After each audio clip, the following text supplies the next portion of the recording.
Hello students, welcome back to our channel BHU वाले। तो आज हमारा जो दूसरा लेक्चर है स्टोन एज का, इसमें हम कवर करेंगे मेसोलिथिक एज। ठीक है। इससे पहले के लेक्चर में हमने पैलोलिथिक एज को जो है कि कंप्लीट कर लिया है, जिसमें हमने देखा लोअर पैलोलिथिक, मिडिल पैलोलिथिक और अपर पैलोलिथिक।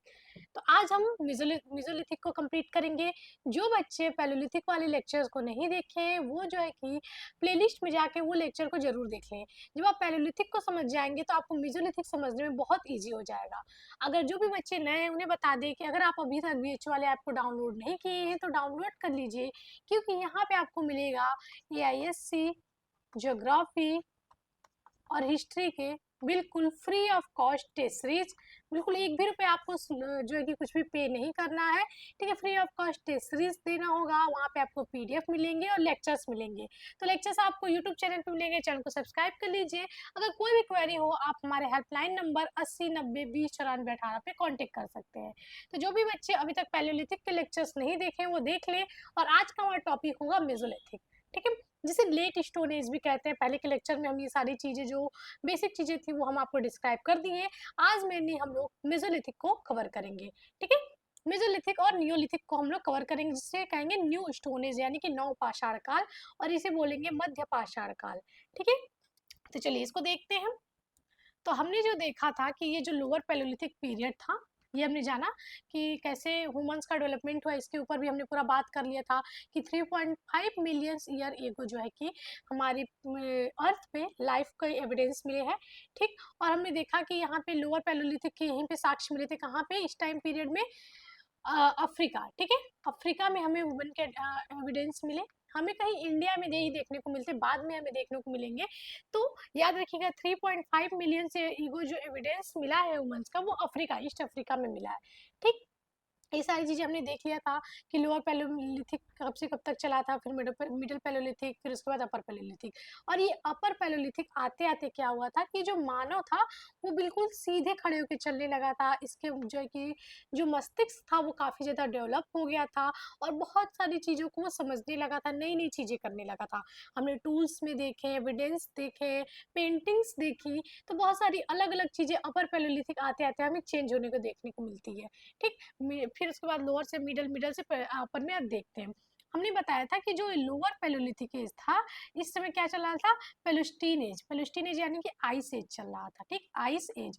जो हमारी अर्थ थी वो पूरी तरह से बर्फ से ढकी हुई थी। कहीं भी फ्लोरा और फौना देखने को नहीं मिलते थे, यानी कि पेड़ पौधे जंतु हमें देखने को नहीं मिलते हैं। धीरे धीरे जो है कि टेम्परेचर में थोड़ा बहुत बदलाव होते होते आप देखेंगे कि अपर पैलोलिथिक आते आते काफी इन्वायरमेंट धीरे धीरे गर्म होने लगा था। ठीक, और फिर उस फेज में अपर पैलोलिथिक खत्म होने के कह सकते हैं, खत्म होने से पहले, मेसोलिथिक शुरू होने से पहले जो है कि इन्वायरमेंट में काफी सारे चेंजेस होने लगे थे। ठीक, फ्लोरा फोना भी हमें कहीं कहीं देखने को मिलने लगे थे। यहाँ पे आप देख सकते हैं कि ये अपर पैलोलिथिक खत्म होते होते ही हमें हेलोसीन एज स्टार्ट हो जाता है। हेलोसीन एज यानी कि जो हमारा टेम्परेचर है अर्थ का वो काफी चेंज होने लगा था। अलग अलग देखेंगे जगहों पे अब जो ह्यूमंस थे वो पलायन करने लगते हैं। तो अलग अलग टेम्परेचर की वजह से रेगिस्तान का टेम्परेचर अलग होता है, वहाँ की क्लाइमेट बिल्कुल अलग होती है। उसके बाद देखेंगे कि नदियों के किनारे, पहाड़ों पे ये सारे टेम्परेचर अलग अलग होने लगते हैं। और उस तरह से देखेंगे ह्यूमन डेवलपमेंट करते हैं, उस तरह के एविडेंस हमें अलग अलग जगहों से मिलते हैं। ठीक है, तब याद रखिएगा कि अपर पैलोलिथिक खत्म होने होने तक और मेसोलिथिक स्टार्ट होने तक हेलोसीन एज स्टार्ट हो जाता है, क्लाइमेट गर्म होने लगता है। ठीक है, आइस एज खत्म हो जाता है। ठीक, इतनी चीजें समझ गए। अभी जो मेसोलिथिक है वो 10 के ईयर एगो से आपका 6 के ईयर एगो तक चलता है, और 6 के ईयर एगो के बाद न्यूलिथिक फेज आता है। ओके, इतनी चीजें आप समझ गए। ये हमने पहले ही बताया, अभी बता दिया। ठीक, ये चीजें समझ गए आप कि ह्यूमन धीरे धीरे डेवलप होने लगेगा। यहाँ पे टूल्स भी अलग अलग देखने को मिलेंगी, बहुत सारी चीजें फ्लोरा फोना भी देखने को मिलेंगे। मेसोलिथिक एक ट्रांजिशनल फेज बोलते हैं, बहुत सारे चेंजेस देखने को मिलेंगे। यहाँ टूल्स आपको काफी छोटे देखने को मिलेंगे, जिस टूल को बोलेंगे माइक्रोलिथ। माइक्रोलिथ यानी कि सूक्ष्म औजार। ठीक है, बहुत छोटे छोटे औजार देखने को मिलेंगे, बहुत शार्प देखने को मिलेंगे, क्योंकि ह्यूमन बहुत सारी चीजों को अब सोचने लगा था, देखने लगा था, बहुत सारा एक्सपेरिमेंट करने लगा था। तो बहुत सारी चीजें देखने को मिलेंगे। तो चलिए इसको देखते हैं। चलिए, अभी आपको हमने बताया आज क्या करना है हम लोग कवर, मेसोलिथिक। ठीक है, पहले मेसोलिथिक को देखेंगे जो कि 10 के ईयर एगो से 6 के ईयर एगो तक चलती है। क्लाइमेट हमने बताया कि क्लाइमेट क्या हुआ था कि आइस एज एंड हो गई थी, यानी पैलेस्टीन एज क्या हो गई थी, खत्म हो गई थी। यहाँ पे आते आते आइस एज खत्म हो गया था, इन्वायरमेंट वार्म हो गया था, गर्म होने लगा था और रेनी हो गया था। अब वार्म और रेनी की वजह से क्या हो गया कि हमें फ्लोरा और फोना भी देखने को लगा। फोना मतलब जीव जंतु भी देखने को मिलने लगे, हमें उनके भी एविडेंस देखने को मिलने लगे मेसोलिथिक में, और साथ ही साथ हमें पेड़ पौधे के भी एविडेंस हमें देखने को मिलने लगे। ठीक, तो आइस एज इंडेड होती है, बहुत सारे इन्वायरमेंट चेंज होते हैं, क्योंकि यहाँ पे देखेंगे कि बहुत सारे ट्रांजिशन होते हैं अलग अलग जगहों पे इन्वायरमेंटल चेंज की वजह से took place during this transition. ठीक है, यहाँ पे बहुत सारी चीज़ें ह्यूमंस के लिए बहुत ज़्यादा अच्छा हो जाता है, उसको बहुत सारे वेजेशन मिल जाते हैं, फॉरेस्ट मिल जाते हैं रेनफॉल की वजह से। तो इससे मनुष्य धीरे धीरे सोचने की क्षमता, उसकी जो एक्सपेरिमेंट थी, जो भी वो इन्वेंट कर रहा था, वो सारी चीज़ें आप यहाँ पे देखने को मिलेगी आपको अलग अलग। ठीक है, इतनी चीज़ समझ में आएगी। क्लाइमेट हमने देख लिया, क्लाइमेट कैसा था। ठीक, अब इन्वायरमेंट चेंजेस भी देख लीजिए। अब इन्वायरमेंट चेंजेस की वजह से क्या हुआ, आपको हमने बताया कि हर जगह अलग अलग था। जैसे बीरभानपुर जो वेस्ट बंगाल है, वहाँ पे देखेंगे बहुत ज़्यादा एरिडिटी बढ़ जाएगी। ठीक, इन्वायरमेंटल चेंजेस की वजह से हर जगह एक जैसी बदलाव हमें देखने को नहीं मिलेगी मेसोलिथिक पीरियड में। वही देखेंगे कि डिंडवाना जो कि राजस्थान में है, वहाँ बहुत ज़्यादा हाइयर रेनफॉल देखने को मिलेगी। तो इस तरह से अलग अलग जगहों पर जब इन्वायरमेंटल चेंज होते हैं तो अलग अलग तरह की परिस्थितियाँ होती हैं, और उस तरह से देखेंगे मनुष्यों का पलायन होता है, जो वहाँ पे रहते हैं, तो उस तरह के हमें एविडेंस भी देखने को मिलते हैं। तो ये जो इन्वायरमेंट के चेंजेस थे, हर प्लेस के लिए अलग अलग तरह की स्थितियाँ उत्पन्न कर रही थी। ठीक, चलिए अब एक थोड़ा सा शॉर्ट में समझ लेते हैं पूरा मेसोलिथिक को, फिर एक एक समझेंगे चीज। हमने जियोग्राफिकल कंडीशन देख ली। अब ये क्या है, is the geological age between palaeolithic and neolithic age. ये क्या है कि ये एक पूरा पाषाण और नवपाषाण युग के बीच का भूवैज्ञानिक युग है। क्या है, भूवैज्ञानिक युग। क्यों कहते हैं जियोलॉजिकल एज, क्योंकि यहाँ पे देखेंगे कि बहुत ज्यादा हमें जियोग्राफिकल चेंजेस देखने को मिलते हैं। पैलेस्टीन एज खत्म होता है, आइस एज इंडिट होता है, और हेलोसीन पीरियड स्टार्ट होता है, और बहुत सारे इन्वायरमेंटल चेंजेस अलग अलग जगहों पे देखने को मिलता है, इसलिए हमें इसे जियोलॉजिकल एज कहेंगे। ठीक, दे यूज स्मॉल टूल, आपको बताया ये लोग छोटे छोटे पत्थरों का यूज करते थे, और उसके उससे टूल्स बनाते थे जो काफी शार्प होते थे और पॉइंटेड होते थे, नुकीले होते थे। ठीक, ये बहुत इंपॉर्टेंट एक क्या बोल सकते हैं कि विशेषता है मेसोलिथिक एज की। ठीक, these types of tools were used in the period subsequent to the Paleolithic age। इस प्रकार के औजारों का इस्तेमाल पूरा पाषाण युग के बाद के काल में किया जाता है। ठीक, मतलब कि मध्य पाषाण युग में।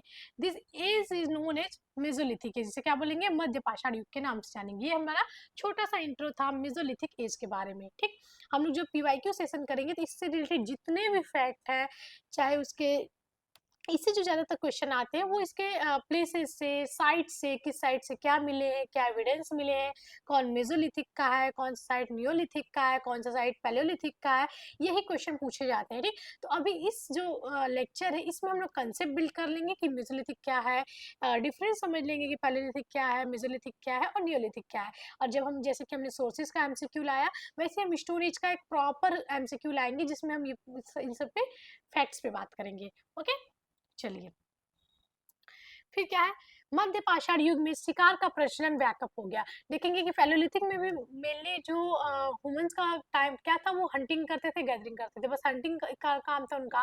ठीक, तो यहीं पे देखेंगे कि ये भी यहाँ पे भी हमें देखने को मिलेगा कि यहाँ पे भी जो मनुष्य था वो भी हंटिंग करा, लेकिन थोड़ा सा उसमें विस्तार हो गया।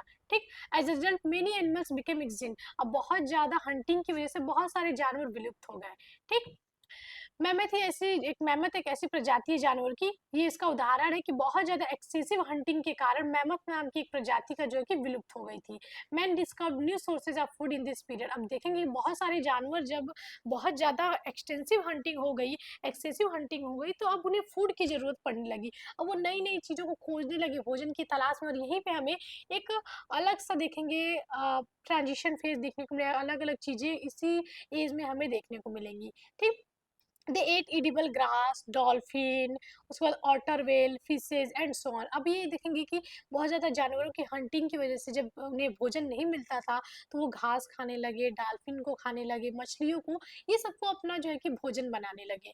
ठीक है, ये भी एक बदलाव हमें देखने को मिलेगा एक्सेसिव हंटिंग के कारण। ठीक, ये चीजें आपने समझ लिया। चलिए अब सेटलमेंट्स पे बात कर लेते हैं कि अब वो पहले तो हमने बताया कि पैलेलिथिक में भी वो गुफा में रहते थे, इस पीरियड में वो क्या करते थे। ठीक, तो ये जो पीरियड था, one of the feature of Indian mesolithic phase is the spread of settlement to new ecological niches. ठीक है, अब नया नया इकोलॉजिकल सिस्टम हो गया था, तो अलग अलग हमें सेटलमेंट्स देखने को मिले। धीरे धीरे कि जानवर सॉरी मनुष्य जो है कि अलग अलग सेटलमेंट्स, एक जगह से दूसरी जगह जब उन्हें उनके रहने लायक इन्वायरमेंट नहीं मिला, तो देखेंगे कि वो लोग बहुत ज़्यादा हैवी रेनफॉल की वजह से डिंडवाना से वो लोग कहीं और चले गए, एरिडिटी की वजह से बीरभानपुर को छोड़ दिए।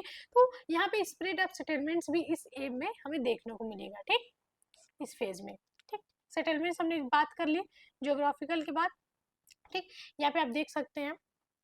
अब इस सेटलमेंट्स के बाद हम लोग देखेंगे कल्टीवेशन ऑफ प्लांट्स करने लगे इस सेटलमेंट्स में। ठीक, कल्टीवेशन प्लांट्स देखेंगे राजस्थान में हमें मिला है, गुजरात, यहाँ पे राजस्थान बागोर में पशुपालन के साक्ष्य हमें मिले हैं। ठीक है, पशुपालन। ठीक, गुजरात लोटेश्वर एंड रतनपुर में भी पशुपालन मिले हैं। सेंट्रल इंडिया में आदमगढ़ मध्य प्रदेश में भी पशुपालन के साक्ष्य मिले हैं। बहुत बहुत ज्यादा इंपॉर्टेंट है आदमगढ़ और बागौर। ठीक है, ये बहुत ज्यादा यहाँ पे हमें इससे क्वेश्चन आते हैं। ठीक, तो अब धीरे धीरे देखेंगे कि जब उन्हें भोजन की कमी पड़ेगी तो यहाँ पे कल्टीवेशन भी हमें देखने को मिलेगा, धीरे धीरे पशुपालन भी देखने को मिलेगा, यानी कि धीरे धीरे वो लोग इसका उत्पादन करने लगे, जानवरों को पालने लगे, ये चीजें भी हमें देखने को मिलेगी। ठीक, उसके बाद आपको देखेंगे ईस्टर्न इंडिया। ठीक है, यहाँ से भी मिले हैं, उत्तर प्रदेश के बेलन वैली मिर्जापुर से पोएट्री के एविडेंस भी हमें मिले हैं और पशुपालन के भी मिले हैं। साउथ ऑफ रिवर कृष्णा से भी मिले हैं। इवन हम देखेंगे कि उत्तर प्रदेश के कई सारे साइट से हमें ब्यूरियल्स यानी कि कब्र के भी हमें साक्ष्य मिले, दफनाने के भी साक्ष्य हमें देखने को मिले इन सेटलमेंट से। ठीक, तो अलग अलग जगहों पर देखेंगे सेटलमेंट्स काफी चेंज होते हुए देखने को मिलेगी पैलियोलिथिक से मेसोलिथिक तक। ठीक है, चलिए आगे बढ़ते हैं। अब यहाँ पे कुछ साइट्स के ऊपर बात कर लेते हैं, मेजर साइट्स के ऊपर, जैसे कि आपका मदहा है। ठीक है, चौपानी मांडो है, उसके बाद आपका सराय नहर है, फिर उसके बाद हम लोग मेजोलिथिक साइट्स पे एक बार बात कर लेंगे। ठीक, उसके बाद हम लोग फूड के ऊपर बात कर लेते हैं। ठीक, आगे फूड के ऊपर बात करते हैं, फिर साइट्स पे बात करेंगे हम लोग। ठीक, हमने सेटलमेंट देख लिया, फूड क्या करते थे। ठीक है, तो इसको हमने बताया कि जो मेसोलिथिक फेज है एक ट्रांजिशनल फेज है। क्यों? क्योंकि in the mode of subsistence leading to animal husbandry develop in the Neolithic culture. ठीक है, जो एनिमल हस्बेंड्री है ये हमें न्यूलिथिक कल्चर में देखने को मिलता है, लेकिन इसकी जो शुरुआत होती है यहीं से होती है। इस फेज में देखेंगे कि जो मैन है वो रहते थे हंटिंग के साथ साथ फूड गैदरिंग भी करने लगा था और फिशिंग भी करने लगा था। वो हंटिंग तो करता ही था लेकिन फूड को गैदर भी करने लगा था, रखने लगा था, और फिशिंग भी यहाँ पे हमें एक साक्ष्य देखने को मिलता है। देखे ना, आपको डॉल्फिन खाने लगा था, ये सब चीजें खाने लगा था। यहाँ पे धीरे धीरे एग्रीकल्चर, सेटल्ड एग्रीकल्चर की शुरुआत होती है, जिसके ट्रेस हमें चौपानी मांडो और बेलन वैली से देखने को मिले हैं। ठीक है, तो यही एक फेज है, इसमें हमें ये चीजें देखने को मिलती हैं। ठीक,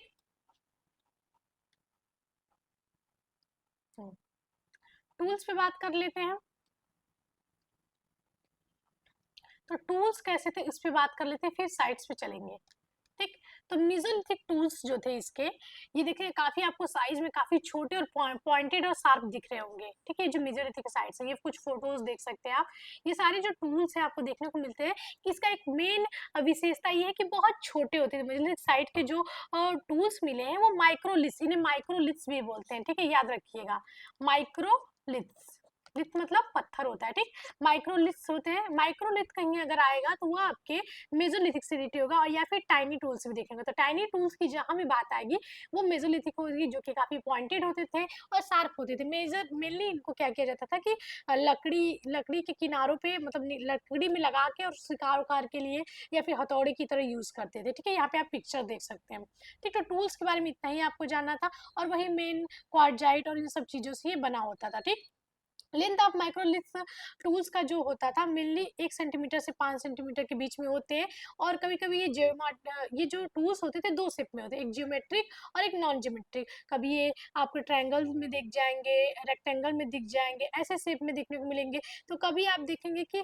बिल्कुल अलग अलग टाइप के बिना किसी शेप के भी आपको देखने को मिलेंगे। ठीक, they were microlith tools in regular geometric shape such a triangles, rhomboids, trapeze, trapezoids, ऐसे आपको देखने को मिल जाएंगे। वही नॉन ज्योमेट्रिक में देखेंगे miniature version of some of the upper Palaeolithic tools type such as burins, points and scraper जैसे आपको टूल्स भी देखने को मिलेंगे। जो मतलब अपर पैलियोलिथिक के जो टूल्स थे वो एकदम से खत्म नहीं हुए थे, वो भी यूज में थे, लेकिन उसमें थोड़ा सा डेवलपमेंट देखने को मिलेंगे।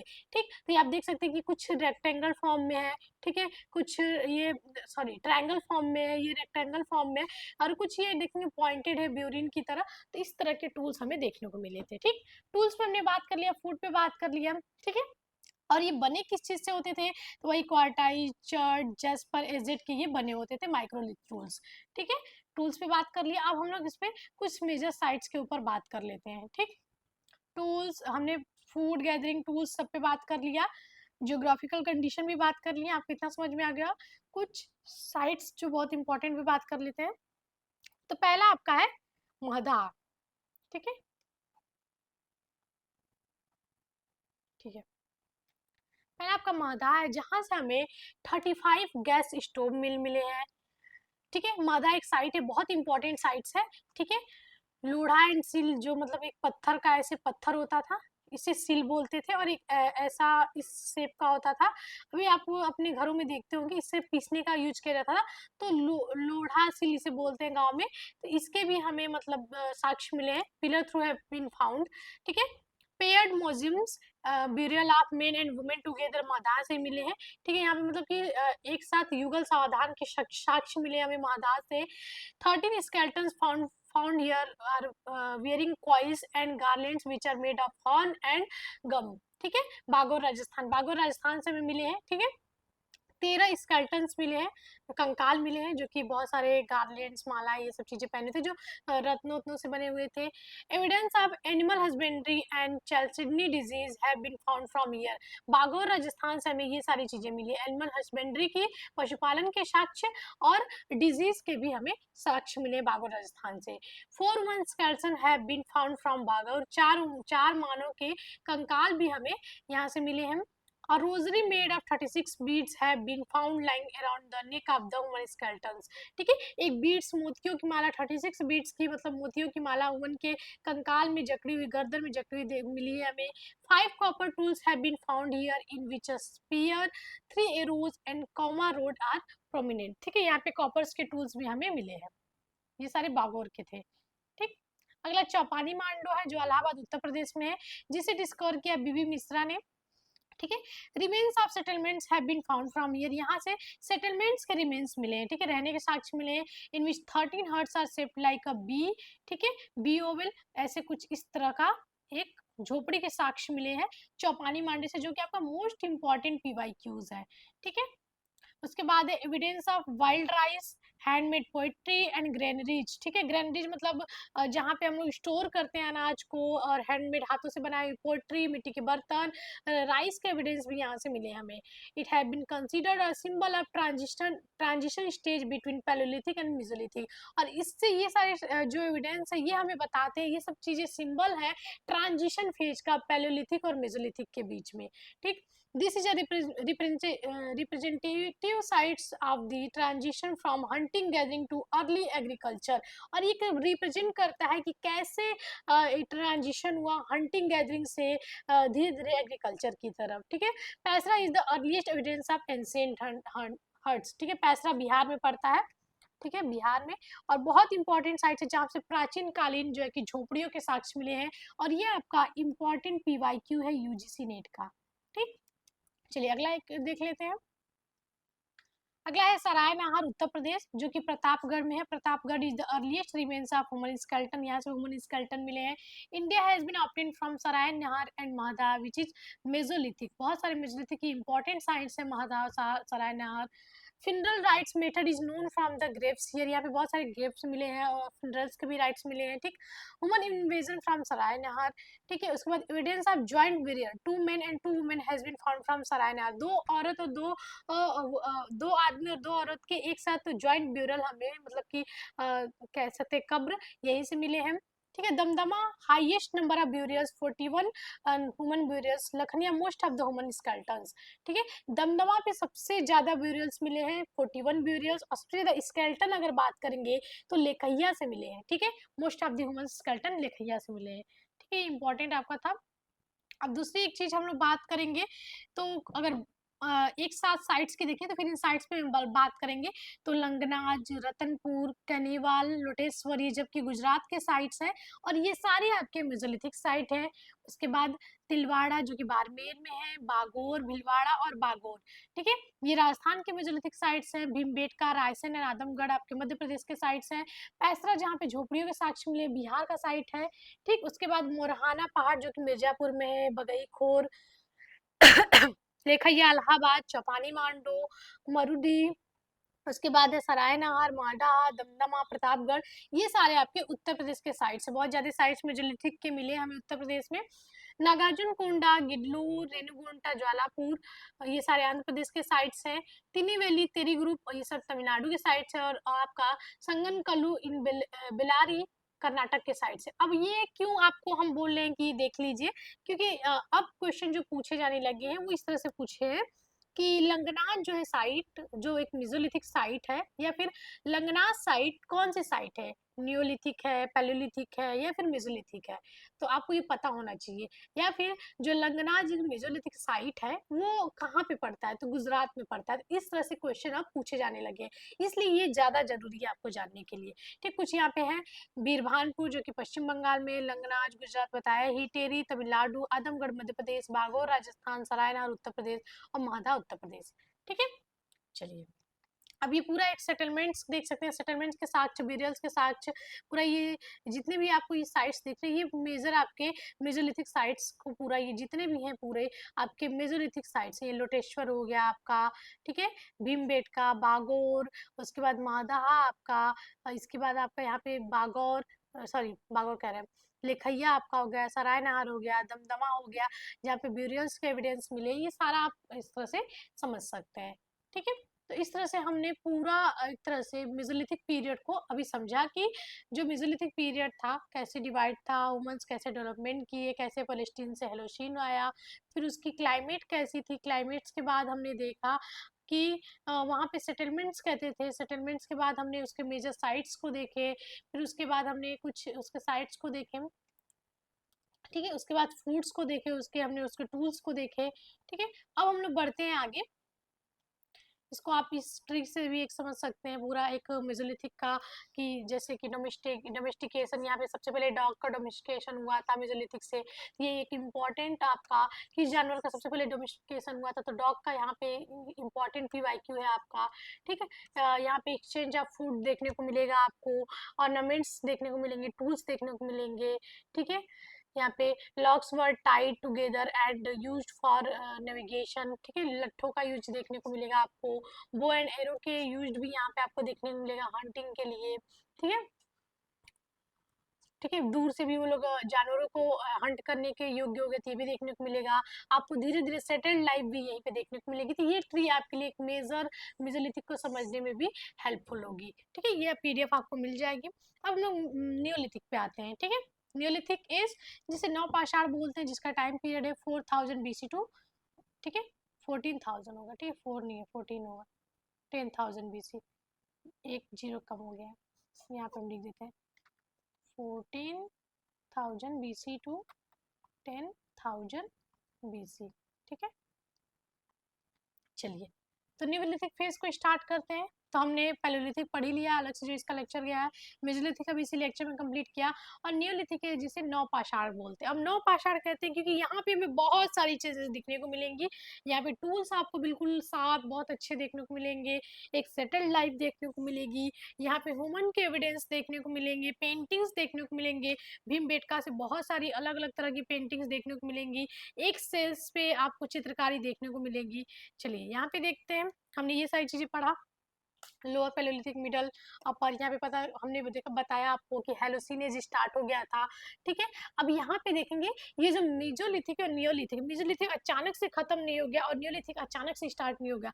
आपको हमने बताया था कि मेसोलिथिक में धीरे धीरे आपको डोमेस्टिकेशन और फ्लोरा फोना देखने को मिलने लगा था, एग्रीकल्चर स्टार्ट हो गया था, अर्ली एग्रीकल्चर स्टार्ट हो गया था।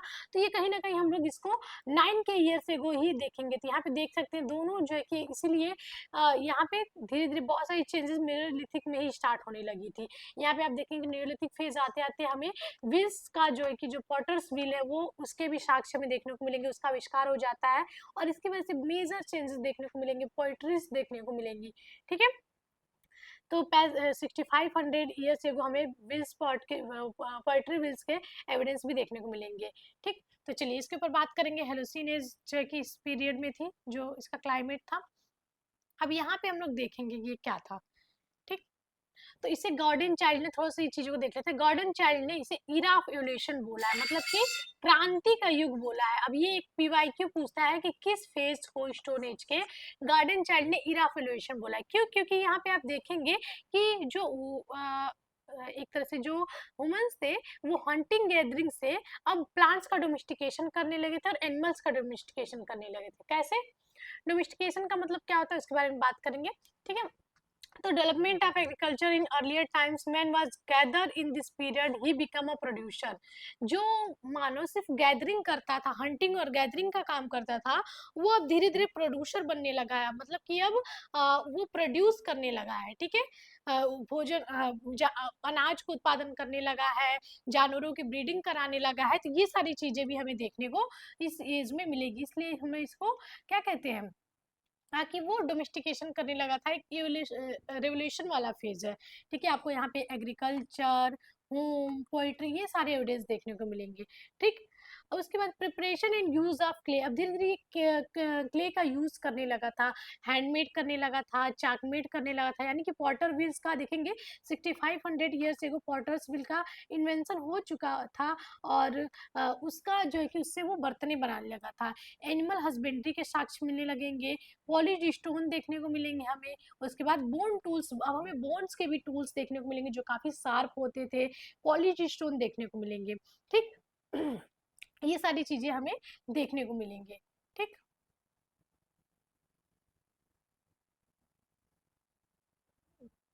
वेट, हाँ, तो प्लांट डोमिनिकेशन करने लगे, यानी कि उसे प्लांट को जो है कि उसका उत्पादन करेंगे, उसे स्टोर करेंगे, ये सारी चीज देखेंगे। अब उसे स्टोर करने के लिए कंटेनर चाहिए, तो ऐसे कंटेनर भी हमें देखने को मिलेंगे, बड़े बड़े ग्रेनरी देखने को मिलेंगे। ये सारी चीजें हमें देखेंगे। एनिमल्स को वो पहले एक अपने साथ रखते थे, लेकिन उसके बाद उनकी ब्रीडिंग कराने लगेंगे और उनसे जो है कि उनका धीरे धीरे उनकी अलग अलग नस्लें आगे आएंगी। ठीक, ये सारी चीजें हमें देखने को मिलेंगी यहाँ पे। ठीक, तो हस्बेंड्री से धीरे धीरे डोमेस्टिकेशन करने लगे थे, पशुपालन करने लगे थे। ठीक, अब यहाँ पे मेनली चेंज क्या होगा, यहाँ पे एनिमल्स के डोमेस्टिकेशन होने लगेंगे। ठीक, स्टोन सेल्स देखेंगे, the eventually lead to the stage of developed agriculture. अब यहाँ पे धीरे धीरे देखेंगे कि एग्रीकल्चर का डेवलपमेंट होने लगेगा, प्लांट्स का डोमेस्टिकेशन होने लगेगा। जैसे इस टाइम पीरियड में आप रागी, हॉर्स ग्राम एंड राइस का आप देखेंगे डोमेस्टिकेशन, ये सब चीजें, ये सारे फसल का उत्पादन देखने को मिलेगा। इन्हें रखने के लिए ग्रेनरी या फिर स्टोरेज कंटेनर देखने को मिलेगा। Poetry for cooking, eating and drinking, यानी कि बर्तन बनने लगेंगे खाने के लिए, पीने के लिए, ये सारी चीजों के लिए, बनाने के लिए। और ये सारी चीजें होती थी फुट व्हील से, जो आपका पहिया था उससे होने देती, ये सारी चीजें हैं। ठीक, अब ये सेडेंट्री लाइफ स्टाइल जीने लगा था, यानी कि अब एक जगह रहने लगा था। और ह्यूमन सेटलमेंट्स भी हमें देखने को मिलेंगे, जो रेक्टेंगुलर, सर्कुलर, इस तरह से आपको देखने को मिलेंगे घर, जो कि मेड ऑफ मड, कीचड़ से बने होते थे। ठीक, यहाँ पे पॉलिश स्टोन टूल्स देखेंगे जो कि बोन से बने होते थे और स्टोन से भी बने होते थे। ठीक, स्टोन और बोन से बने होते थे। ठीक, ये ऐसा नहीं है कि ये लोग एक साथ रहने लगे, प्लांट्स का डोमेस्टिकेशन करने लगे, एनिमल डोमेस्टिकेशन करने लगे तो हंटिंग एकदम पूरी तरह से खत्म हो गई थी, नहीं। हंटिंग जो है कि स्टिल इन प्रैक्टिस, हंटिंग अभी भी जारी थी। ठीक है, ये सारी चीज मेजर आप इस पिक्चर से पूरा नियोलिथिक फेज समझ सकते हैं कि आप एक वुमन जो है कि प्लांट का भी डोमेस्टिकेशन करने लगा, एनिमल्स को भी अपने साथ रखने लगा, उनकी ब्रीडिंग कराने लगा। अब जो है कि खाने के पहले क्या था कि जो मेसोलिथिक में देखेंगे तो वो सिर्फ खाने के लिए इतना ही उत्पादन करता था, लेकिन अब धीरे धीरे वो खाने के साथ साथ उत्पादन करके स्टोरेज भी करने लगा था। उसके लिए हमें ग्रेनरी स्टोरेज भी कई जगह साक्ष्य दिखेंगे, जिसमें रागी, हॉर्स ग्राम राइस के भी हमें एविडेंस मिले हैं। ठीक, तो ये सारी चीजें हैं। चलिए आगे बढ़ते हैं। अब एक फेज में वही जो चीजें हमने बताया वही चीजें हैं कि in this period following the mesolithic age man began to use polished stone tools. अब यहाँ पे मेसोलिथिक के एज के मुकाबले ये जो है कि पॉलिश टूल, काफी शार्प और पॉलिश टूल बनाने लगा था। ठीक, this period called neolithic age. नवपाषाण काल बोलते हैं, न्यू मतलब नया, लिथिक मतलब पत्थर। ठीक है, the beginning of farming was the major advancement in this period which occurred about 8000 years ago। ठीक है, सबसे ज्यादा इसका जो मेजर एडवांसमेंट है वो है कि फार्मिंग करने लगा था, ये उत्पादन करने लगा था। ठीक, एग्रीकल्चर में काफी डेवलपमेंट हो गए थे। The change from food gathering to food production is a milestone in the history of human life. यानी कि जो इंसान सिर्फ एक हंटिंग और गैदरिंग पे निर्भर था, वो अब जब फूड प्रोडक्शन करने लगा तो ये इतिहास में मानव के लिए बहुत बड़ा कदम था। ठीक, environmental changes, food shortage, population growth, etc. are cited as the major reason for farming। और आपको हमने बताया कि जो मेसोलिथिक पीरियड था, उस टाइम पीरियड में क्या हुआ कि बहुत ज़्यादा एक्सेसिव हंटिंग की वजह से बहुत सारे जानवर जो है कि विलुप्त हो गए। अब खाने की कमी पड़ने लगी और धीरे धीरे पॉपुलेशन भी काफ़ी बढ़ने लगी। ठीक है, काफ़ी सारी इन्वायरमेंटल चेंजेस हुए। आपको हमने बताया कि पेलेस्टीन एज खत्म होता है, धीरे धीरे रैनी सीजन होने लगता है, कहीं कहीं तो बहुत ज़्यादा एरिडिटी होने लगती है। तो बहुत सारे इन्वायरमेंटल चेंजेस होते हैं और इस वजह से देखेंगे कि फार्मिंग मेजर रीजन एक तरह से कहा जा सकता है। सेटल्ड लाइफ देखने को मिलेगा। तो ये सारी चीज़ें एक अचानक से नहीं था, एक धीरे धीरे कॉन्टिन्यूस प्रोसेस था। ठीक है, इन वजह से हमें ये सारी चीज़ें देखने को मिलती है। Man begin to farm and settle in river valleys. ठीक है, वहाँ पे वो नदियों के किनारे धीरे धीरे सेटल होने लगा, वहाँ पे खेती करने लगा, क्योंकि वहाँ पे उन्हें पीने के लिए पानी, खेती करने के लिए पानी, पानी मिल जाएगा। उसके बाद धीरे धीरे रहने के लिए उन्हें मिल जाती थी, फल फूल मिल जाते थे। तो वहाँ पे नदियों किनारे हमें जैसे भीमबेटका है, वो देखेंगे बहुत ज़्यादा अट्रैक्टिव है। पैलोलिथिक, मेसोलिथिक, न्योलिथिक के हमें वहाँ पे इसलिए ज़्यादातर एविडेंस देखने को मिलते हैं क्योंकि वहाँ पे उन्हें टूल्स के लिए स्टोन मिल जाते थे, रहने के लिए आपको केव मिल जाते थे, नदी, आसपास नदियाँ थी, पीने के लिए पानी मिल जाता था, और आपको हंटिंग के लिए फॉरेस्ट भी मिल जाता था। तो भीमबेटका इसलिए बहुत ज़्यादा अट्रैक्टिव प्लेस रहा है स्टोन एज में। ठीक, उसके बाद the historian Gordon Childe has called this change the neolithic revolution. ठीक है, इसे नवपाषाण कालीन क्रांति बोले हैं गॉर्डन चाइल्ड ने। In the neolithic age man started rearing animals for food. ठीक है, इसमें जो है कि वो एनिमल्स को फूड के लिए करने लगे थे। ठीक, they started a settle life for the purpose of farming and rearing animals. ठीक है, एनिमल्स को रखने के लिए वो धीरे धीरे सेटल लाइफ भी करने लगे थे। ठीक, wheat, barley, jute, various type of tubers, paddy, banana, it were the major crops of that age. यानी कि जौ, गेहूं, जूट, बनाना, धान, ये सारी चीजें मेजर क्रॉप्स थे न्योलिथिक फेज के। ठीक, ये एक आपको पूरा इस स्लाइड से पूरा न्योलिथिक फेज जो है कि समझ में आ गया होगा, ये उसका है पूरा। ठीक, अब यहाँ पे साइट्स देख लेते हैं, कुछ मेजर साइट्स। तो यहाँ पे आप देख सकते हैं, इसके साइट्स हैं आपके नॉर्थ इंडिया में जम्मू एंड कश्मीर, बुरजहम और गुफकराल। ठीक, इसके ऊपर भी बात करेंगे। ये जो बुरजहम और गुफकराल है, इसको एक इमेज की तरह दिखाते हैं, वेट, हाँ, बुर्ज होम और गुफकराल। ये जो बुर्ज है में द प्लेस ऑफ बर्च, यहाँ पे जो है कि बर्च के पेड़ काफी ज्यादा पाए जाते हैं, इसलिए इसको बुर्ज होम बोलते हैं। और Gufkral the cave of the, जिसका अर्थ होता है the cave of the Potter. ठीक है, कुम्हारों की गुफा एक तरह से कह सकते हैं। तो ये आपके जम्मू कश्मीर के मेजर साइट्स हैं। और एक मेहरगढ़ भी इम्पॉर्टेंट न्योलिथिक फेज का साइट है, इसके ऊपर भी हम लोग बात करेंगे। तो यहाँ पे जो बुर्ज होम है और गुफकराल, ये एक मेजर जम्मू कश्मीर की साइट है और न्योलिथिक के लिए बहुत फेमस साइट्स है। ठीक, इसको बात करेंगे, भी बात करेंगे जहाँ से ड्वेलिंग पीट मिले हैं और सारी चीजें मिली हैं। उसके बाद विंध्या रीजन, इलाहाबाद, जहाँ से कोल्डिया, वहाँ मगाड़ा और पांचो, यहाँ से भी बहुत सारे एविडेंस मिले हैं। मिडिल गंगा रीजन जैसे बिहार, जिसमें चिरान, जहाँ बोन टूल्स मिले हैं, सेंसूर, मनेर और ताराडी। ठीक, सेंट्रल ईस्टर्न रीजन में उड़ीसा हो गया, कुचाई, गुलबैशान एंड शंकरगंज। ठीक है, ये सारे हैं। उसके बाद नॉर्थ ईस्ट इंडिया में असम है, जहाँ पे डुजाली हैंडलिंग, सरतुरु और मार्कोडोला, ये सारे हैं। उसके बाद साउदर्न इंडिया में कर्नाटका, आंध्र प्रदेश और तमिलनाडु के बहुत सारे साइट्स हैं। अब ये साइट आप जुबान पे रख लीजिए। पिकली हाल हो गया, ब्रह्मगिरी, संगुन कल्लू, हल्लूर, कोडिकल, त्रिमुकुडुलु, उसके बाद नागार्जुन कोंडा, उतनूर, पालवाय, संगनपल्ली और पजमपल्ली। ये आपके बहुत ज्यादा मोस्ट रिपीटेड, ये आपका जो है कि सबसे ज्यादा पीवाईक्यू बनाने वाला पोर्शन है, और ये भी आपका सबसे ज्यादा पीवाईक्यू बनाने वाला पोर्शन है। ठीक है, ये साइट्स काफी इंपॉर्टेंट हो जाती है, इसके ऊपर अभी बात करेंगे डिटेल में। ठीक, चलिए, बात करते हैं एक एक साइट्स के ऊपर।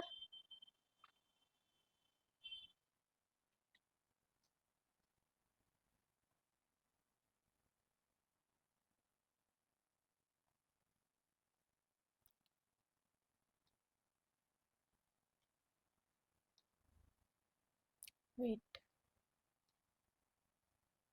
हाँ, तो हम साइट्स पे बात करें। नॉर्थ इंडिया में जम्मू कश्मीर बोले ना, इस पे बात करते हैं। जम्मू कश्मीर जो कि बुरज़ुम और गुफकराल है, ठीक है। तो यहाँ पे हमें देखेंगे ग्रे पोएट्री के भी साक्ष्य मिले हैं, ठीक है। ग्रे पोएट्री के हमें साक्ष्य यहीं से मिले हैं, ठीक है। तो यहाँ पे बुरज़ुम की बात करें, यहाँ पे तो wolves and dogs were buried with the owner's body in a grave at Burzahom, ठीक है। बुरज़ुम में क्या था, मालिक के साथ कुत्ते और जो है कि वुल्व्स के साक्ष्य एक साथ दफनाने के साक्ष्य हमें यहाँ बुरज़ुम से मिले हैं।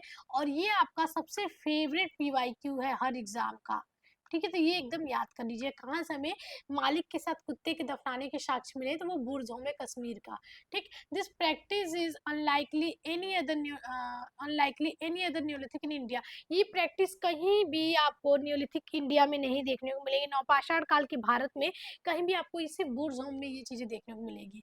Images of a perforated harvester and a horn deity on a picture have been found from बुरज़ुम।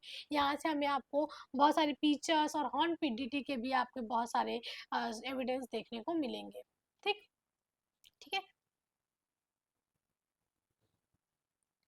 अब यहाँ पे आप देख सकते हैं कोर्स ग्रे पोएट्री के साक्ष्य मिले हैं प्लेस ऑफ बर्थ से। People use live there on a lake side in pits called dwelling pits, ठीक है। गुफकराल के ऊपर बात कर लेंगे अगर, ठीक है। बुरज़ुम पे बात कर लिए, अब गुफकराल की बात करेंगे। तो गुफकराल में क्या होता था कि जो लोग होते थे वो गड्ढे खोद के उसके भीतर रहते थे, ठीक है, इस तरह से कुछ, ठीक है। ये जो गड्ढे खोद के ऐसे नदियों किनारे और इसके अंदर रहते ताकि ठंड से बच सके, इसे ड्वेलिंग पिट बोलते थे। कभी कभी ये बहुत छोटे गड्ढे होते थे, बस ऐसे नॉर्मल गड्ढा खोद के उसके ऊपर कुछ भी घास फूस रख के वैसे भी रहते थे, ठीक। People use to live there on a lake side, it is called dwelling pit. ये आपके गुफकराल से मिले, कहाँ पे, गुफकराल से हमें इसके एविडेंस मिले हैं, ठीक। चलिए इसके ऊपर बात कर लेते हैं, ठीक है। यहाँ पे भी देख लिया complete absence of microlith tools. यहाँ पे हमें माइक्रोलिथ टूल्स नहीं देखने को मिलते हैं। Polish tools and bone tools के साक्ष्य हमें यहाँ से देखने को मिलते हैं। हंटिंग फिशिंग यहाँ पे देखने को मिलेंगे। एग्रीकल्चर और एनिमल हस्बेंड्री भी यहाँ पे देखने को मिलेंगी। आपको बताया कि मास्टर के साथ डॉग्स के बेरियल्स के भी साक्ष्य मिलेंगे। और यहाँ पे हमें क्रॉस गे पोएट्री भी देखने को मिलेगी, पोएट्री, ठीक है। अब गुफकराल हमने बताया कि लोग कृषि और पशुपालन करते थे, अनाज पीसने और कपड़े सिलने की विधि से परिचित होने के साक्ष्य भी मिले हैं कि वो अनाज भी पीसते थे और कपड़े भी सिलते थे। इसके भी एविडेंस हमें देखने को मिले हैं यहाँ पे। गुफकराल से अलंकृत हार्वेस्टर और तांबे के हेयरपिन भी मिले हैं, ठीक है। इसके भी साक्ष्य हमें गुफकराल से मिलते हैं। और गड्ढे में बने घर या गड्ढों में बने घर के साक्ष्य भी हमें इस यहाँ से मिलते हैं, ठीक। ये गुफकराल था। उसके बाद आगे कोल्डिवा, मगड़ा और पांचा जो कि यूपी के साइड से मेजर साइड से, उनके ऊपर बात कर लेते हैं। इनसे यहाँ पे हमें क्या क्या मिले हैं। तो ये जो है कि बेलन घाटी इलाहाबाद उत्तर प्रदेश के मेजर साइट है, ठीक है। बेलन घाटी में कोल्डिवा, चौपानी मांडे और महागड़ा में खाद्य संग्राहक से खाद्य उत्पादन में परिवर्तन देखने को हमें मिलता है कि कैसे फूड गैदरिंग से फूड प्रोड्यूसर जो है कि ह्यूमन बनता है। इसके हमें एविडेंस कोल्डिवा, मगड़ा, पंचा से मिलता है। कोल्डिवा से नवपाषाण काल के साथ साथ ताम्र और लौह संस्कृति भी अवश्य मिलते हैं। जो कोल्डिवा साइट है वहाँ पे हमें नियोलिथिक के साथ साथ चालकोलिथिक और आयरन एज के एविडेंस भी देखने को मिलते हैं। यहाँ पे हमें धान की खेती, पैडी जो होता था, उसके साथ सबसे पहले मिले हैं, बहुत इंपॉर्टेंट है। और मिट्टी के बर्तन और अनाज रखने के बर्तन भी वहाँ पे मिले हैं, ठीक है। उसके बाद महागड़ा और पंचास से केवल नवपाषाण के अवशेष ही मिले हैं। यहाँ से पशुशाला, गौशाला के साक्ष्य मिले हैं। और कुल्डिया से रस्सी के निशान, दोहरी छाप मिट्टी के बर्तन मिले हैं। और सबसे पुराना साक्ष्य चौपानी मांडो से मिला है। मिट्टी के बर्तनों के उपयोग का सबसे पुराना एविडेंस हमें चौपानी मांडो से मिला है, ठीक है। पोएट्री के साक्ष्य, पोएट्री, ठीक है। चलिए इसको देख लेते हैं, ये सारे आप देख सकते हैं। Only other place other than Kashmir were bone tools were found Chirand, ठीक है। कश्मीर के अलावा जहाँ पे सिर्फ एक जगह बोन टूल्स मिले हैं वो है चिरान, ठीक है। कल्टीवेशन ऑफ राइस यहाँ पे कोल्डिवा से मिले हैं, आप देख सकते हैं। मगड़ा, चौपानी माड़ी, ये सारे साइट्स आपको लोकेटेड है। यहाँ पे गारो हिल्स और आसाम जो कि इंपॉर्टेंट न्यूलिथिक साइट्स है। एक मेहरगढ़, इसके ऊपर भी बात करते हैं, ठीक है। ये सारे आपके इंपॉर्टेंट न्यूलिथिक साइट्स हैं, ठीक। चलिए आगे बढ़ते हैं। अगला साउथ इंडिया पे कुछ मेजर साइट्स के ऊपर बात कर लेंगे।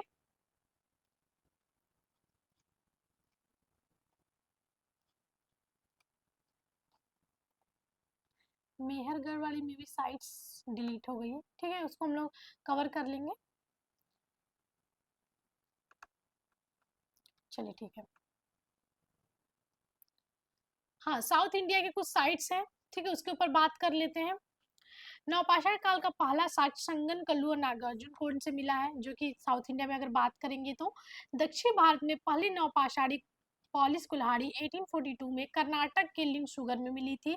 सबसे पहले टीजे न्यूबोल्ड ने कर्नाटक के कुबगल से राख के टीले की खोज की थी। और इसके बारे में जो कि हिस्टोरियंस का फैक्ट है कि जो भी उपले इकट्ठे होते थे उसको, मतलब उपले नहीं कहेंगे, जो भी गोबर इकट्ठे थे तो उसको एक जगह लोग इकट्ठा करते थे और किसी में भी फेस्टिवल को सेलिब्रेट करने के लिए या फिर बहुत ज़्यादा इकट्ठा हो जाता था तो उसे जला देते थे लोग। तो इसमें कुछ मतलब ऐसा पता नहीं चला है कि राख के टीले किस वजह से यहाँ पे ढेर मिले हैं, लेकिन ऐसा हिस्टोरियंस का मत है, ठीक है। तो राख के टीले से बहुत ज़्यादा क्वेश्चन आता है कहाँ से मिले हैं। रॉबर्ट ब्रूडफुट ने सबसे पहले इन टीलों को नवपाषाण काल से जोड़ा था। सबसे पहले किसने नवपाषाण काल से जोड़ा था, तो रॉबर्ट ब्रूडफुट, जिसकी बात हमने पैलियोलिथिक में की थी, जो हैंडेक्स खोजे थे पल्लवरम से, ठीक। अब कहाँ-कहाँ से सब राख के टीले मिले हैं, सभी साइड से नहीं मिले लेकिन मेजर साइड से मिले, जिसमें हो गया कर्नाटक के पिकलीहाल, संगनकल्लू, कूपगल, बुधिहाल, मास्की, ब्रह्मगिरी, बुदकीनामा, यहाँ से राख के टीले मिले हैं। और आंध्र प्रदेश में उतनूर और प्लावाई से मिला है, ठीक है। इन जगहों से राख के टीले मिले हैं। और आपका मोस्ट मोस्ट मोस्ट इम्पॉर्टेंट हो जाएगा ये, बहुत ज़्यादा इंपॉर्टेंट है, इससे बहुत ज़्यादा क्वेश्चन पूछा हुआ है, ठीक है। तो इसको आप लोग एकदम याद कर लीजिए, ठीक। यहाँ पे देख लीजिए, ash mounds have been found, साथ में पिकलीहाल उतनूर हो जाएगा। Settlements have been found either on the top of granite hill और the plateau near the river banks. यहाँ पे हमें सेटलमेंट्स के साक्ष्य मिले साउथ इंडियन में, जो कि ग्रेनाइट हिल्स और प्लेटू के नियर थे, नदियों के किनारे, ठीक। तुमने ये भी कवर कर लिया। यहाँ पे दक्षिण भारत के कुछ नौपाषाणिक स्थल जिसके बारे में हमने आपको बताया वो सारे हिंदी में है। और क्या क्या नौपाषाणिक दिया, तो सेटलमेंट्स दिया, एग्रीकल्चर दिया, कुंभकारी यानी कि बर्तन बनाने का, आग का खोज, पहिए का आविष्कार, ये सारे आपके नौपाषाण काल के हिंदी में है, ठीक। हाँ, मेहरगढ़ की भी साइट है, स्लाइड है, ऐसे नहीं है कि नहीं है, बात करते हैं अभी इस पे, ठीक है। ये आपके दक्षिण भारत की महापाषाणिक संस्कृति के बारे में, मेगालिथिक के बारे में, इसके बारे में लास्ट में बात करेंगे, ठीक है। वेट,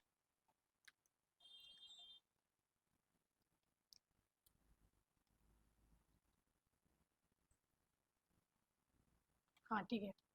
मेहरगढ़ है, स्लाइड नीचे थी, ठीक है। अब एक जो बहुत इंपॉर्टेंट साइट है न्यूलिथिक की, बहुत इंपॉर्टेंट, मेहरगढ़, ठीक है, जो कि बलूचिस्तान में है, बहुत इंपॉर्टेंट साइट्स है, ठीक है। इसके ऊपर बात कर लेते हैं। Mehergarh, with its arid mountain terrain and extreme climate, the Kachi Plain in the Balochistan province of Pakistan appears at first glance of offer a rather inhospitable environment for human settlement। यानी कि अपने शुष्क, बहुत सूखा था, पहाड़ी इलाका था, और जो यहाँ की क्लाइमेट थी बहुत ज़्यादा मतलब हाई थी, ठीक। तो ये पाकिस्तान के बलूचिस्तान प्रांत में काची मैदान की पहली नज़र में मानव बस्ती है, जो कि दुर्गम वातावरण प्रदान करना प्रतीत होता है। यहाँ पे बहुत वातावरण अच्छा नहीं था, ठीक। यहाँ पे मानव बस्ती के पहला साक्ष्य हमें यहीं से मिले, एविडेंस मानव बस्ती के, ह्यूमन सेटलमेंट के यहीं से मिले, ठीक। भारतीय उपमहाद्वीप में सबसे पुराना नौपाषाणिक बस्ती, सिंधु और भूमध्य सागर के बीच सबसे बड़ी नौपाषाणिक बस्ती है ये, ठीक। सबसे पुरानी और सबसे बड़ी नौपाषाणिक यानी कि न्यूलिथिक साइट है ये, और बहुत इंपॉर्टेंट है ये, आपका बहुत इंपॉर्टेंट फैक्ट है, ये याद रखिएगा, मेहरगढ़, ठीक है।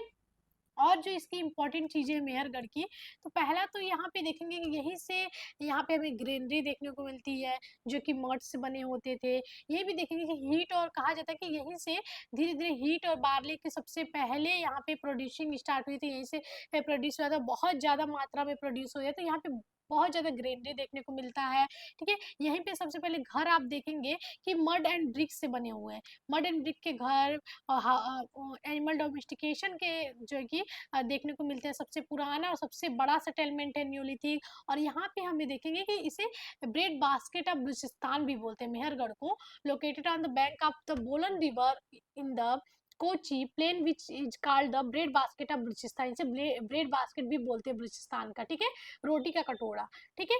और यहाँ पे देखें कि यहीं पे सबसे पहले हमें पोएट्री के एविडेंस मिले थे, बर्तन बनाने के एविडेंस मिले थे, और कहा जाता है कि यहीं से धीरे धीरे ये इंडिया में जो है कि सब कॉन्टिनेंट में आया था, वेस्टर्न की तरफ बढ़ा था, एशिया की तरफ बढ़ा था। तो ये मेहरगढ़ बहुत इंपॉर्टेंट साइट्स है, ठीक।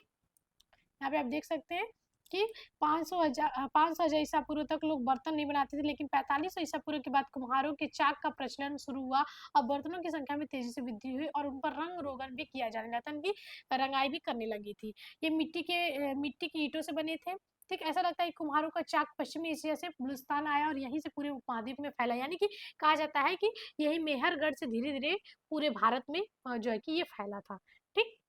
मेहरगढ़ की दिन थी, देखिए कि क्ले पॉट पे कैसे चित्रकारी और रंगाई की गई है। तो इस तरह के एविडेंस हमें मेहरगढ़ से मिलते हैं, ठीक है। और ये एक प्रमुख चैल्कोलिथिक साइट भी है, बहुत इंपॉर्टेंट है। यहाँ से गेहूं और जौ की खेती भी मिली है। मिट्टी के चूल्हे वाले घर बनाए जाते थे यहाँ से, ठीक है। मिट्टी की ईंटों से चूल्हे वाले घर बनाए जाते थे यहाँ से। यहाँ से कुम्हार के चाक के इस्तेमाल के सबूत भी मिले हैं। कोच्चि के मैदान में बोलन नदी के तट पर स्थित, जिसे बलूचिस्तान की अन्न की टोकरी भी कहा जाता है, ब्रेड ऑफ बास्केट भी मेहरगढ़ को कहा जाता है। और ये आपका यूजीसी नेट का पीवाईक्यू है।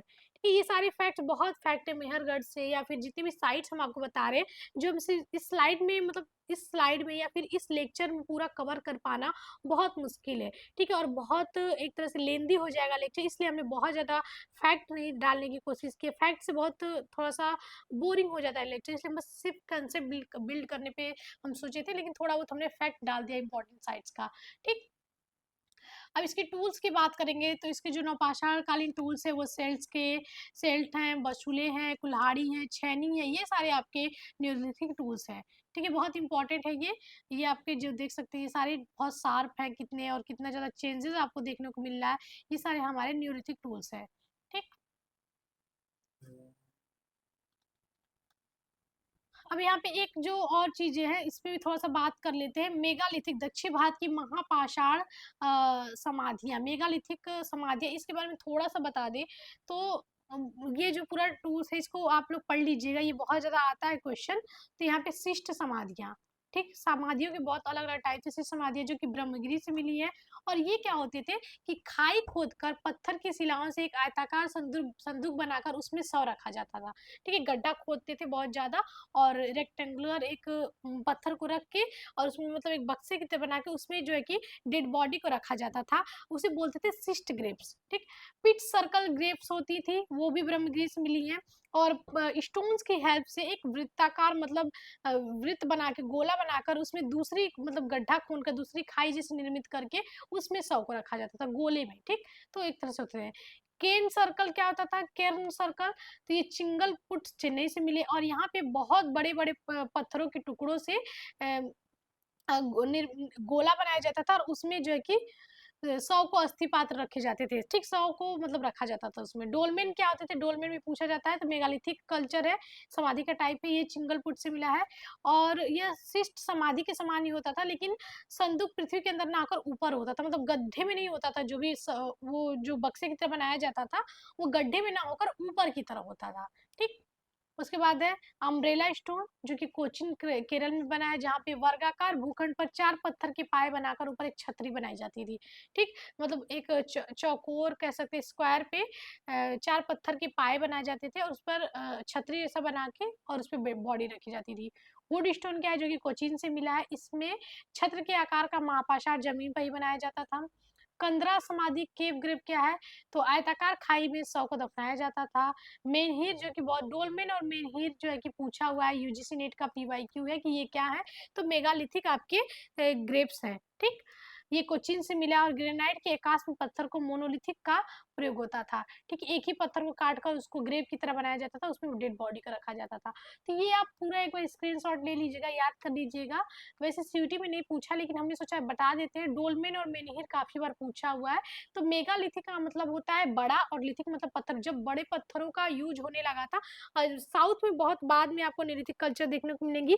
आयरन एज से पहले ही आपको ये मेगालिथिक कल्चर देखने को मिलेगा, जहाँ पे बहुत बड़े बड़े पत्थरों का यूज होने लगा था समाधियों के लिए। तो ये एक इम्पॉर्टेंट फेज है साउथ के लिए, ठीक। इससे ज़्यादा क्वेश्चन यही सब बनता है, इसलिए हमने बस इसको इसी में सोचा कि इसी में ख़त्म कर देते हैं इसी लेक्चर में।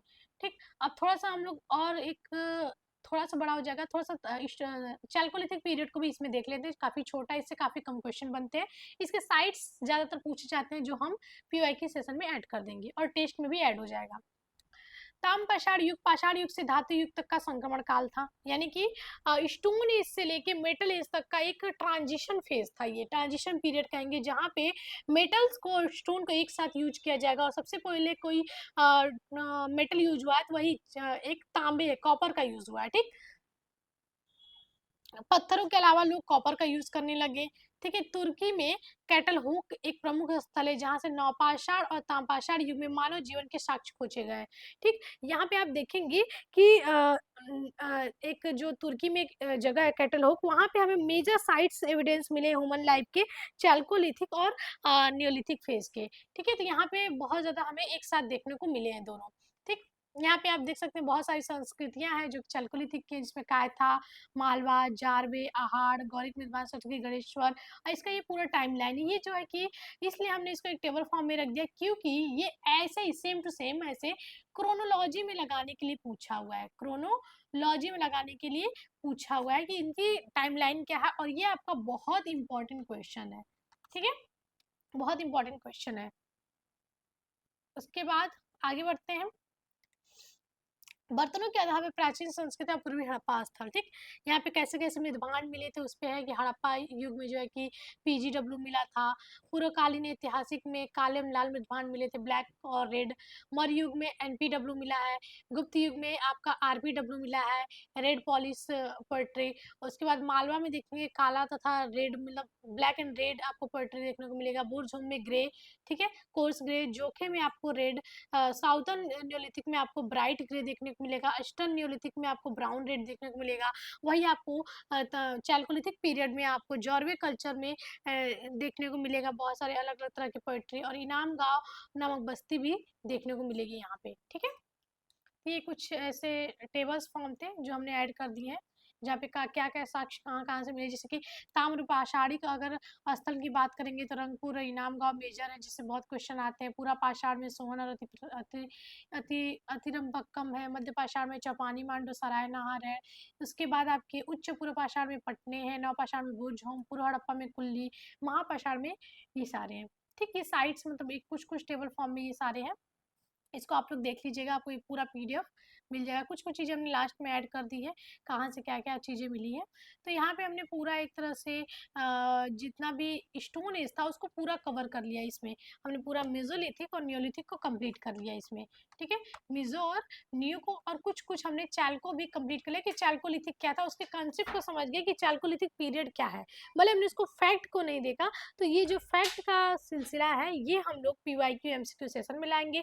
लगभग लगभग स्टोन एज का हम 3 एमसीक्यू सेशन कराएंगे, जिसमें आपका बहुत जबरदस्त तरह का पीवाईक्यू रहेगा, जिसमें आपका क्रोनोलॉजी भी होगा, मैच ऑफ द फॉलोइंग भी होगा, मल्टीपल टाइप क्वेश्चन भी होगा, असर्शन रीजन भी होगा, सब तरह के होंगे।